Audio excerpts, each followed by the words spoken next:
Hello friends, এই তো দেখতে পাচ্ছ বাজার থেকে একটা মস্ত বড় তাজা শোল মাছ নিয়ে এসেছে। আমি একটু এটাকে বেচিংয়ে রেখে জল দিয়ে একটু জিয়ে রেখেছিলাম। মাছটা দেখতে খুবই সুন্দর, প্রায় 1.5 কেজি ওজনের এই শোল মাছ। জলটা ফেলে দিয়েছি, এখন মাছটা আর লড়তে পারতেছে না। আজ এই শোল মাছ দিয়ে কি রান্না করব সেটা দেখতে হলে সাথেই থাকো আর দেখতেই থাকো। এই তো শোল মাছটা এখন আমি কেটে নিচ্ছি। আমার দায়ে একটু ধার কমে গিয়েছে, এর জন্য আমি শিল দিয়ে এভাবেই ধার দিয়ে নেই। তবে শিল দিয়ে এভাবে ধার দিলে খুব সুন্দর ধার হয়। তবে শোল মাছটা আমি আজ ছাই ছাড়াই কেটে নিচ্ছি। শোল মাছ প্রচণ্ড পিছলে, আজকে ট্রাই করতেছি আমি ছাই ছাড়াই মাছটা কাটতে পারি কি না। আমি শোল মাছ, কই মাছ ছাই ছাড়া কাটতে পারি না, তবে আজ অবশেষে ছাই ছাড়া মাছটা কেটেই নিয়েছি। এই তো দেখতে পাচ্ছ আমি কিভাবে শোল মাছটা কেটে নিলাম। আর এই শোল মাছ দিয়ে আজ কি রেসিপি তৈরি করব সেটা তোমরা দেখতেই থাকো। আমি মাছটা এখন পিস পিস করে কেটে নিচ্ছি।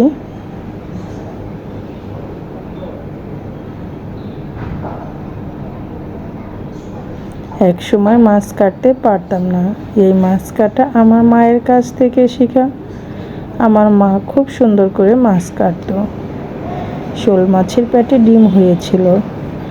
আজ শোল মাছ দিয়ে রান্না করব এই তো মাটির নিচের আলু।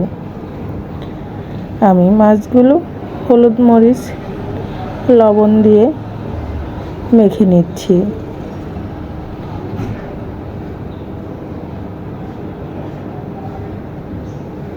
চলে আসলাম চুলার কাছে। আমি শোল মাছগুলো একটু হালকা ভেজে নেব, খুব বেশি ভাজবো না, কারণ শোল মাছ হালকা একটু ভেজে রান্না করলে খেতে খুবই সুস্বাদু লাগে। এই শোল মাছ মাটির নিচে আলুর সাথে আর দেব কি সেটা দেখতেই থাকো। অনেক দিন পরে এই মাটির নিচের আলু দিয়ে শোল মাছ রান্না করতেছি। এটা আমার খুবই পছন্দের একটা রেসিপি। জানি না তোমাদের কাছে কতটা ভালো লাগবে, তবে কাছে কিংবা দূরে যে যেখান থেকে এই মুহূর্তে আমার ভিডিওটি দেখতেছো সবাইকে অনেক অনেক ধন্যবাদ।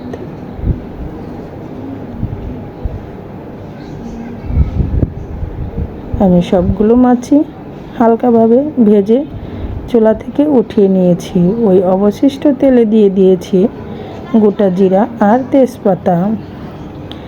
যারা পেঁয়াজ রসুন খাও তারা এই ফোড়নের ভিতরে পেঁয়াজ রসুন দিয়ে হালকা ভেজে কেটে রাখা আলুগুলো দিয়ে কষিয়ে নিতে পারো।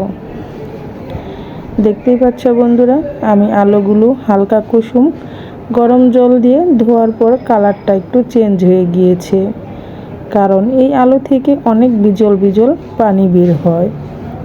তাই একটু হালকা একটু গরম কুসুম জল আর একটু হলুদ দিয়ে আমি অফ ক্যামেরায় আলুগুলো ধুয়ে নিয়েছি। এভাবে আলুগুলো নেড়ে চেড়ে একটু ভেজে নিয়ে এই তো দিয়ে দিলাম কচি লাউ শাকের ডগা।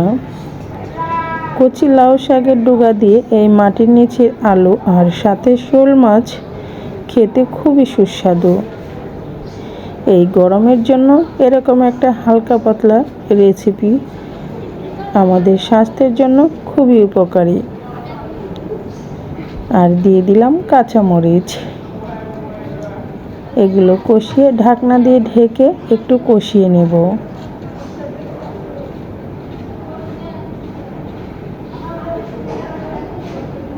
আর দিয়ে দিচ্ছি পরিমাণ মতো হলুদ গুঁড়া, আর অল্প পরিমাণ আমি এখানে শুকনো মরিচের গুঁড়া দেব, কারণ এখানে লাউয়ের শাকের কচি ডুগা দিয়েছি, তাই তো শুকনো মরিচের গুঁড়া বেশি দিলে এর টেস্টটা নষ্ট হয়ে যাবে। কষানো হয়ে গেলে এখানে দিয়ে দিব আমি পরিমাণ মতো জল। যতটুকু জল দিলে এই আলুটা ভালো করে সিদ্ধ হবে, ঠিক ততটুকুই দিয়ে নেব। তরকারিটা ফুটে আসলে তখন দিয়ে দিব ভেজে রাখা শোল মাছ। এই তো আমি দিয়ে দিলাম ভেজে রাখা শোল মাছগুলো। এখন শোল মাছগুলো দিয়ে আলতো করে নেড়ে নেব, আর নামানোর আগে দিয়ে দিব ভেজে রাখা জিরার গুঁড়া। তরকারিটা রান্না হয়ে গিয়েছে, এখন চুলা থেকে তরকারিটা আমি নামিয়ে নেব। কেমন হলো মাটির নিচের আলু আর শোল মাছ দিয়ে রেসিপিটা? যদি তোমাদের ভালো লাগে লাইক কমেন্ট শেয়ার করে পাশে থাকবে, আর নতুন বন্ধু যারা তারা আমার রেসিপিটা দেখে যদি তোমাদের ভালো লাগে তাহলে আমার পরিবারে থেকে যেও, আর পাশে থাকা বেল বাটনটি অন করে দিও।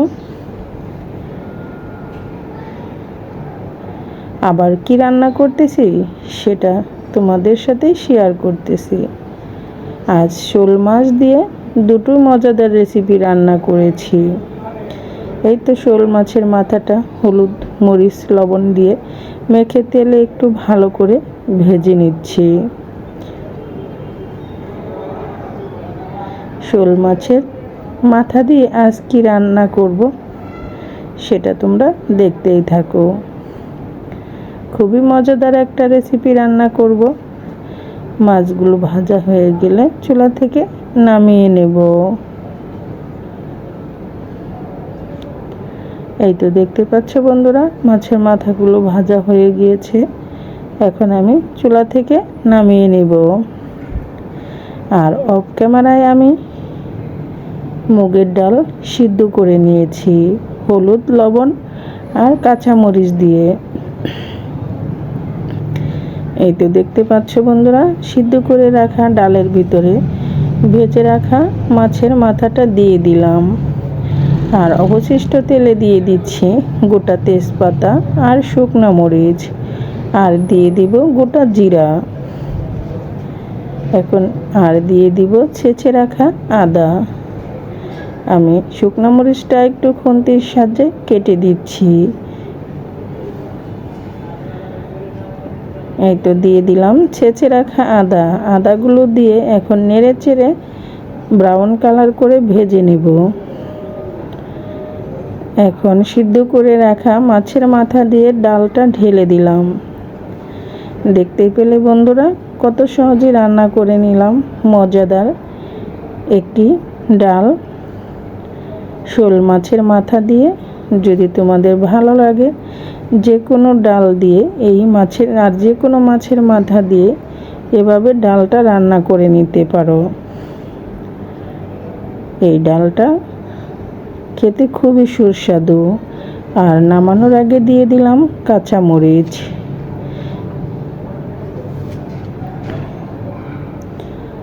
জানি না তোমাদের কতটা ভালো লেগেছে এই অল্প উপকরণে অল্প মশলা এই মজাদার ডাল রান্নাটা। একটু লবণ কম হয়েছিল তাই তো আবার লবণ দিয়ে দিলাম। যদি তোমাদের ভালো লাগে একবার হলো বাসায় ট্রাই করে দেখো। শোল মাছের মাথা দিয়ে মুগের ডাল খেতে খুবই সুস্বাদু। এভাবে রান্না করলে ছোট থেকে বড় সবাই চেটেপুটে খাবে।